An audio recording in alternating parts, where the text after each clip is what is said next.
75 hard day 11। আজও দিনের শুরু লেবু মধু জল দিয়ে করে পড়লাম কথামৃত। ঈশ্বর সাকার না নিরাকার এর উত্তরে ঠাকুর বলেছেন, বেদান্ত দর্শনের বিচারে ব্রহ্ম নির্গুণ, তাঁর কি স্বরূপ তা মুখে বলা যায় না, কিন্তু যতক্ষণ তুমি নিজে সত্য ততক্ষণ জগৎও সত্য, ঈশ্বরের নানা রূপও সত্য, ঈশ্বরের ব্যক্তিবোধও সত্য। এরপর বাদাম ও খেজুর খেয়ে করলাম ব্রেকফাস্ট উপমা ও শশা দিয়ে। এরপর দিনের প্রথম ওয়ার্কআউটে আজ করলাম কিছু সূক্ষ্ম ব্যায়াম।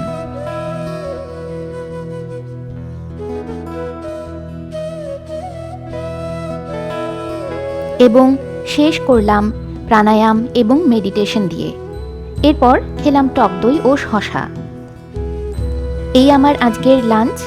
রাতে ছাদে হাঁটলাম 45 মিনিট এবং ডিনার সারলাম রুটি সবজি দিয়ে। শুভরাত্রি।